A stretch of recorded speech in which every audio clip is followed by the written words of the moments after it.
할렐루야. 우리 번개탄 부흥회로 함께 이 방송으로 예배를 듣고 찬양을 하는 귀한 여러분을 감사드립니다. 정말 코로나는 절대로 여러분의 신앙 훈련을 멈출 수 없습니다. 오직 여러분의 신앙 훈련을 멈출 수 있는 사람은 여러분 자신이라 그랬죠.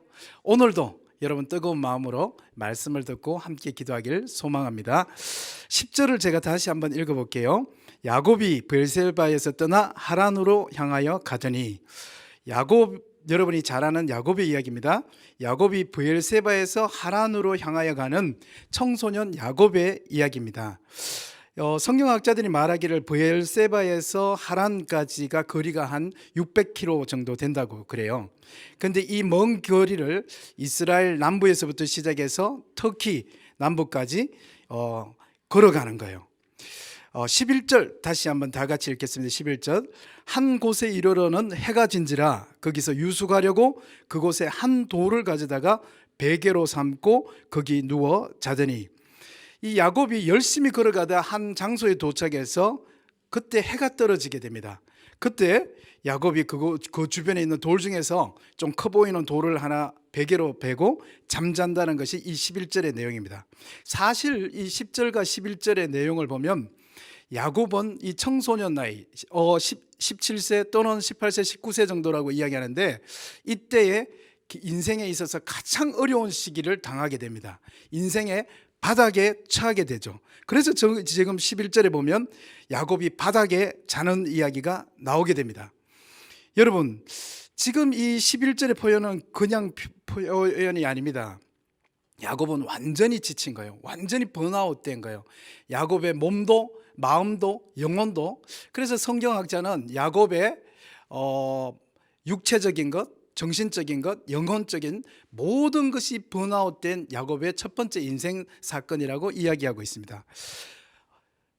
여기 중간에 여기 와서 누워서 자는 이곳이 나중에는 베델이라는 곳이 되는데, 이곳은 지금 브엘세바에서부터 시작해서 걸어서 한 60km, 70km 되는 지점입니다. 청소년인 아이가 아침에 일찍 일어나서 60km, 70km를 걸어와서 여기에서 쓰러진 겁니다.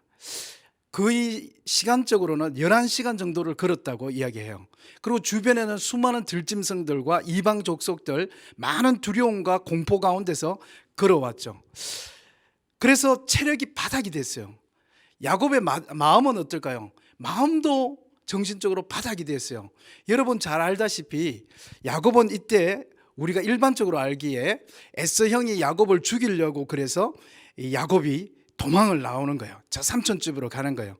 그래서 이 에서가 동생이 자기의 모든 장자권과 재산을 빼앗아 갔다, 그렇게 해서 너 언제든지 아버지 엄마 죽으면 그때 두고 보자 그러면서 위협하고 협박하는데, 그때 도망을 나와서 삼촌 엄마의 그 오빠인 삼촌에 있는 라반 집까지 가는 걸로 많이 이야기가 되고 있습니다.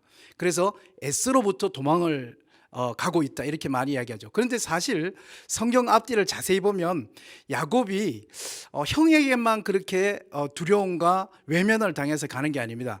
성경에 보면 엄마 아빠한테도 외면을 당해서 엄마 아빠도 이곳을 떠나라고 이야기합니다. 우리가 항상 야곱 편에 있기 때문에 S 입장이 잘 안 돼 보는 것 같아요. 근데 제가 지금 잠깐만 제가 S 입장이 돼 볼게요.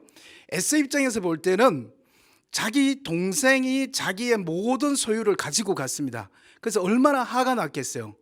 근데 야곱이 S가 더 화가 난 것이 있습니다. 그건 누구냐면, 야곱보다 더 화난 사람은 엄마예요. 엄마, 리브가. 엄마가 성경에 보면 엄마가 동생 야곱을 편애했다고 되어 있어요. 그래서 에스에게 재산을 물려주려고 할 쯤에 엄마가 야곱에게 이야기합니다. 이 모든 재산이 엄마에게 넘어가고 형에게 가고 있다.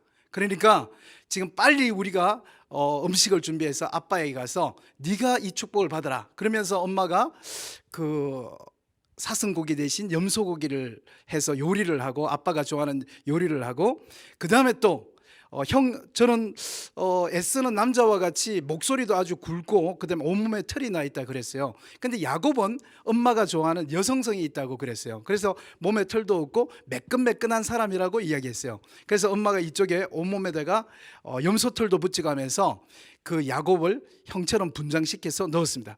그걸 안 이 에스는 얼마나 엄마에게 화가 났을까요? 그런데 엄마보다 더 화가 난 대상이 있습니다. 그건 누굽니까? 당연히 아빠죠. 아니 무슨 아버지가 그렇게 20여 년 가까이 살아왔는데 형 목소리와 동생 목소리도 구분을 못할 수 있을까요? 성경에 보면 이렇게 나오죠. 그 야곱이 엄마가 요리한 요리를 가지고 들어가는데 아빠가 테스트를 합니다. 너 이 음식 아버지 음식을 가져왔습니다. 그럴 때 너 목소리가 이상하다 그렇게 이야기했을 때 야곱이 이야기합니다. 아마도 야곱은 목소리가 여자처럼 아빠 이렇게 했던 것 같아요. 그런데 형 에서는 아버지 이렇게 남자와 같은 목소리였던 것 같아요. 그래서 아무리 봐도 너는 둘째 야곱의 목소리 같구나 할 때 야곱이 아마 목소리를 이렇게 바꿨겠죠. 아버지 이렇게 바꿨겠죠. 그리고 너 이리 가까이 와봐라. 정말로 첫째 아들이 맞는지 보자 하고 몸을 만졌을 때 이 염소털을 갖춰다 댔겠죠. 근데 이삭이 그 염소털을 맞으면서 아하 에스가 맞구나 하고 그 음식을 먹고 그 모든 재산을 집문서, 땅문서, 논문서를 넘겨주게 되잖아요.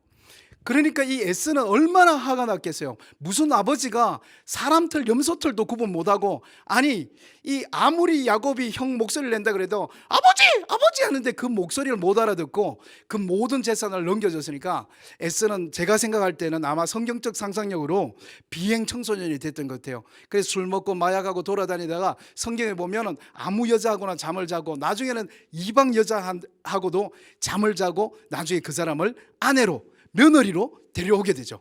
그래서 어떻게 하냐 그렇게 하는데 엄마 아빠가 만났는데 어쨌든 제 아내입니다 하고 에스가 그 첫 번째 며느리를 데리고 오니까 그래도 어떡하겠어요. 아이까지 낳고 하니까 그 며느리로 맞이하려고 엄마가 물었겠죠. 아가야 며느라 우리 잘 지내자. 그런데 그 이방 여인이 와타시와 난다요 공급고 됐을까 뭐 이렇게 이상한 말을 했겠죠. 그러니까 그 성경 표현에 보면 그 리브가가 야곱에게 이야기합니다. 아이고 나는 두 번째 며느리는 꼭 우리나라 사람 예수 믿는 사람을 만나야 되겠다고 이 야곱을 삼촌 집으로 보내게 됩니다. 그리고 아버지 이삭도 삼촌 집으로 가라고 합니다. 그래서 야곱은 사실 에서에게서만 도망가는 것이 아니라 엄마 아버지도 떠나라고 계속해서 종용해서 떠나게 되는 거예요. 그 17, 18, 19 그 청소년이 완전히 인생에 있어서 외로움을 겪게 되는 마음적으로 깊은 바닥에 처하게 됩니다. 영적으로는 어떨까요? 브엘세바에는 가정예배도 드리고 수요예배, 목요예배, 금요예배, 새벽기도 그리고 주일에는 온 가족들이 모여서 예배를 드리고 그랬겠죠.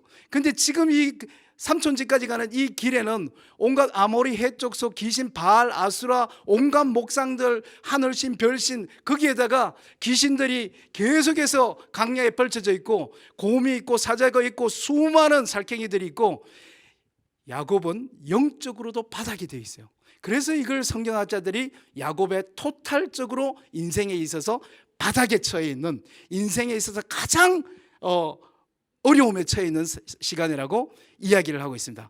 육체적으로도 정신적으로도 영적으로도 완전히 바닥에 처해 있는 거예요. 그게 11절에 나오는 한 곳에 이르러 해가 진지라 거기 유속하라 그곳에 돌도 아마 주변에서 조금 동물과에게 던질 만한 뭔가 부스럭 소리가 나면 그걸 들어서 던지려고 아마 그 중에 가장 들 만한 돌을 베개에 베고 잤겠죠. 야곱은 11절까지 봤을 때 인생의 바닥에 처해서 바닥에 누워서 잠을 자고 있는 거예요. 12절 다 같이 한번 볼까요? 12절 시작. 꿈에 본적 이제 야곱이 꿈을 꾸는 거예요. 꿈에 본적 사닥다리가 땅 위에 서 있는데 그 꼭대기가 하늘에 닿았고 또 본적 하나님의 사자들이 그 위에서 오르락 내리락 하고 13절 14절까지 쭉 볼까요?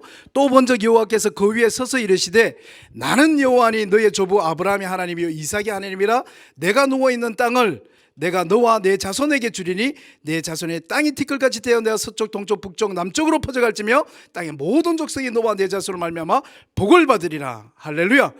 이 12절에 이제 거기에 바닥에 누워서 그 돌베개를 하고 자는데 꿈에 그 바닥에서 사닥다리가 착착착착착착착 펴지더니만 그 꼭대기까지 닿게 됩니다. 그리고 그 꼭대기에 오르락 내리락 하면서 하나님께서 나타나시는 거예요. 사랑하는 청소년 여러분, 제가 보니까 코스타 같은 데 가서 청소년들이 인생에 있어서 바닥에 처한 이야기를 많이 해요. 제 인생은 바닥이에요. 저는 완전히 망했어요. 저는 너무너무 힘들어요. 저는 더 이상 일어설 힘이 없어요 하고 모든 많은 사람들이 그것이 청소년이든 청년이든 어른이든 인생의 바닥에 처한 이야기를 많이 합니다. 근데 제가 심지어는 그 수련회에 와서 자살하려고 칼이나 약을 가지고 온 사람도 만난 적이 있습니다. 그리고 이번 수련회에서 만약에 자기가 하나님을 만나지 못한다면 자기는 인생을 끝내겠다고 이야기하는 친구들도 만난 적이 있어요. 그때마다 제가 이야기합니다. 예수 믿는 사람은 절대로 자살할 수 없다고. 그러면 그 아이가 화를 내면서 저에게 이야기합니다. 목사님, 왜요? 자살이 죄여서인가요? 아니야. 자살이 죄여서만이 아니야. 나도 자살이 죄라는 데 대해서 신학적으로 동의하는 부분이 있어. 그러나 꼭 자살이 죄여서가 아니라 예수 믿는 사람은 절대로 자살할 수 없어. 아니, 목사님이 제 입장이 되어보세요 하고 오히려 고함 지르는 청소년들을 만나게 됩니다. 그때 제가 이야기해 줍니다. 예수 믿는 사람이 절대로 자살할 수 없는 이유는 너의 인생의 바닥에 처했을 때 절대로 너희가 잊지 말아야 되는 것은 그 인생의 바닥에 처했을 때 그 바닥이 예수 그리스도라는 걸 잊지 말아라. 사랑하는 청소년 청년 여러분, 우리 인생에서 가장 어려운 시련이 오고 우리 인생의 바닥에 처해졌을 때 여러분과 제가 절대로 잊지 말아야 될 것은 우리 인생의 바닥에 예수님이 계시다는 거예요. 저를 따라합니다. 나는 넘어져도 예수 위에 넘어진다. 우리 예수 믿는 사람은 언제든지 넘어지면 그 우리가 넘어진 그 바닥이 예수님이라는 걸 잊지 마세요. 예수는 나의 반석이요 요새요 나의 방패시니. 성경에는 수많은 예수님께서 우리를 지탱하고 계시는 이야기가 나옵니다. 지금 이 야곱도 보니까 자기 인생에 지금 바닥에 처해서 몸도 마음도 영적으로도 바닥에 처해 있는 그 순간에 그 바닥에서부터 사다리가 펼쳐지는데 꼭대기에서 빛이 나오고 있어요. 그리고 천사들이 오르락 내려가는데 그 천사들이 올라간 그 꼭대기를 보니까 그 위에 하나님이 계시면서 거기서 말씀하고 계시는 거예요. 나는 여호와니 하고 말씀하고 계신 거예요.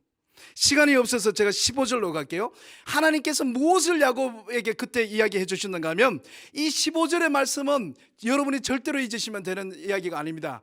저도 이찬수 목사님도 유기성 목사님도 이무현 목사님도 우리 박요한 전도사님도 예수 믿는 모든 사역자들이 바울이 이 다윗이 성경에 있는 수많은 사람들이 하나님을 만났을 때 들은 첫 번째 이야기는 이 15절의 이야기예요. 15절 하나님께서 야곱에게 무엇을 말씀하셨는가? 다 같이 큰 소리로 한번 읽습니다. 시작. 내가 너와 함께 있어 내가 어디로 가든지 너를 지키며 너를 이끌어 이 땅으로 돌아오게 할지라 내가 내게 허락한 것을 다 이루기까지 너를 떠나지 아니하리라 하신지라. 할렐루야. 이 15절에 보면 하나님께서 내가 너와 함께 있겠다, 너를 지키겠다, 너를 다시 돌아오게 하겠다, 나 너하고 하고 싶은 일이 있다, 나는 절대로 너를 떠나지 아니할 것이다, 함께 있겠다, 지키겠다, 돌아오게 하겠다, 나는 너하고 하고 싶은 일이 있다, 나는 너를 떠나지 아니하겠다. 이 5가지 약속을 야곱에게 이야기합니다. 하나님께서 야곱과 함께 하겠다는 이야기예요. 여러분, 지금까지 하나님을 만난 수많은, 지금 제 코스타에만 해도 1년에 300명 이상의 강사님들이 전 세계로 흩어져서 코스타들을 섬깁니다. 그런데 그분들이 하나님을 만난 수많은 스토리에 어떻게 하나님을 만났나요? 어떻게 하나님 만났나요? 저는 강사님들과 같이 교제하면서 늘 그 이야기를 묻습니다. 그런데 그들이 처음 하나님을 만났을 때 이야기는 항상 동일한 이야기예요. 내가 너와 함께 있겠다. 사랑하는 아들아, 내가 너와 함께 있겠다. 사랑하는 딸아, 내가 너와 함께 하겠다. 내가 너와 함께 하겠다는 것이 하나님이 우리에게 들려주시는, 하나님께서 우리를 만날 때 하시는 첫 번째 메시지예요. 여러분, 지저스, 여러분 예수님의 이름이 뭡니까? 구원이라는 뜻을 가지고 있어요. 근데 여러분, 성경에 기록되어 있는 예수님의 별명, 닉네임을 혹시 여러분이 아시나요? 예수님에게 별명이 있었어요. 예수님의 별명이 뭡니까? 여러분, 임마누엘, 내가 너희와 함께하겠다. 내가 함께하겠다. 그것이 예수님 이름이 구원이라는 뜻이면 예수님의 별명은 함께 있겠다는 것이었어요. 예수님이 함께 있겠다, 이것을 야곱에게 약속해 주신 거예요. 그때 이 16절에 보면 놀라운 일이 일어납니다. 16절 다 같이 한번 읽어볼까요? 시작. 야곱이 잠이 깨어, 이제 야곱이 갑자기 잠이 깨었어요. 말하기를 여호와께서 과연 여기 계시거늘 내가 알지 못하였도다. 다시 한번 제가 읽을게요. 이건 너무 중요한 말씀이어서 야곱이 잠이 깨어 이르되 여호와께서 과연 여기 계시거늘 내가 알지 못하였도다. 영어 표현에 보면 surely the Lord is in this place and I was not aware of it. 정말로 하나님께서 여기 계신데 내가 알지 못했도다. 이것이 야곱의 고백이었어요.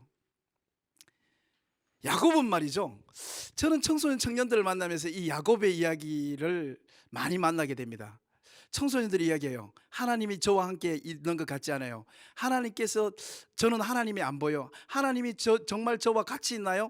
그 수많은 이야기들을 하는데 저는 그때 이 야곱의 이야기를 들려주고 싶어요. 야곱은 하나님이 브엘세바에 있는 줄 알았어요. 야곱은 하나님이 이삭과 리브가 옆에 있는 줄 알았어요. 야곱은 하나님이 교회에 있는 줄 알았어요. 템플, 예배당에 하나님이 계신 줄 알았어요. 야곱은 하나님이 수요 예배, 목요 예배, 금요 예배에 있는 줄 알았어요. 야곱은 지금 이 강야길을 걸어가면서 이 수많은 아세라, 바알, 그 다음에 고온과 살쾡이들과 이 아모리 족속, 히앗 족속, 온갖 이방 족속들이 있는 이곳은 두려움고 귀신들이 있는 곳이고, 지금 하나님이 계신 브엘세바를 떠나서 하나님이 계신 저 삼촌이 있는 저기 하란 땅까지 이 두려움 속에서 걸어가야 된다고 생각했어요. 근데 그날 밤 야곱에게 하나님께서 나타나신 거예요. 그리고 하나님께서 말씀하시기를 내가 항상 너와 함께 있겠다. 그때 야곱이 깨어나면서 놀라운 고백을 하는 것이 surely, 진짜로 하나님께서 여기 계셨는데 문제는 뭐냐면 내가 깨닫지 못하였도다. 사랑하는 청소년 여러분, 하나님은 지금 여러분이 있는 그 방구석에, 지금 이 유튜브 부흥회를 시청하고 있는 그 방구석에, 여러분의 골방에, 여러분의 공부방에, 여러분의 그 사무실에, 여러분의 그 거실에 하나님께서 여러분과 함께 예배드리고 있는 줄로 믿습니다. 하나님은, 우리는 하나님이 항상 어딘가 거룩한 처소에 있는 줄 알아요. 그러나 우리 인생의 바닥에 처했을 때, 그래서 저는 마지막으로 말씀드리고 싶은 것은 신앙이 좋은 사람과 신앙이 어려운 사람의 차이점이 뭐냐고 만약에 묻는다면 저는 이런 것 같아요. 신앙에 금방 예수님을 믿게 된 새신자들, 그 다음에 또 금방 교회에 온 새로운 신자들은 항상 하나님께서 자신에게 좋은, 행복한, 기쁜 일들이 일어났을 때 하나님께서 나와 함께 하신다고 느끼는 고백을 많이 하고, 취직이 됐다든지 아니면 결혼을 했다든지 집을 샀다든지 차를 샀다든지 아니면 합격했다든지 이럴 때 감사헌금을 드리고 하나님 감사합니다, 저를 도와주셔서 저와 함께 해주셔서 감사합니다 하고 감사헌금을 한다고 만약에 생각한다면, 신앙이 오래된 성도님들, 신앙에 성숙된 청소년들, 신앙이 깊은 사람들은 예를 들어서 하는 거예요. 불합격했을 때, 인생에 어려움이 왔을 때, 친구들이 떠나갔을 때, 왕따 당했을 때, 내 인생에 깊은 수렁에 들어와 있을 때, 그때에 조용히 예배당에 가서 감사헌금 봉투를 끄집어내서 거기에다가 10,000원을 넣고 헌금함에 넣으면서 그 예배당 앞쪽에 가서 무릎을 꿇고 하나님, 지금 내 인생은 너무너무 어렵지만 이 순간에도 하나님께서 나와 함께 하심을 믿습니다 라고 고백하는 사람이라고 생각해요. 신앙의 흥망성쇠, 희노애락, 인생에서 바닥에 처했든지 성공에 처했든지 어느 곳에서나 하나님께서 나와 함께 하심을 아는 사람, 그 사람이 신앙이 성숙된 사람인 거죠. 지금 코로나로 인해서 예배 환경이 다 어려워져 있습니다. 지금 하나님께서 여러분의 그 옆자리에 계신 것을 깨닫고 느끼는 사람, 그 사람이 여러분이 되시기를 간절히 축복합니다. 제가 한번 기도하겠습니다. 은혜와 사랑의 아버지 하나님, 코로나로 인해서 이렇게 온라인으로 예배를 드리고 말씀을 듣습니다. 그러나 하나님, 오늘 이 야곱의 말씀처럼 야곱을 만나주신 하나님께서 가장 어려울 때, 몸도 마음도 영혼도 지쳐 있을 때, 그때 야곱을 하나님께서 만나셔서 임마누엘, 내가 너와 함께 하신다고 하셨던 것처럼 지금 모든 예배가 중지되어 있는, 공식적인 예배가 중지되어 있는 이때 사무실에서, 책상에서, 학원에서, 도서실에서, 커피숍에서 이 예배를 드리는 소중한 우리 유튜버 청소년 청년들 위해 하나님께서 함께 계심을 깨닫게 하시고 고백하게 하여 주시옵소서. 감사드리며 예수 그리스도의 이름으로 기도드리옵나이다.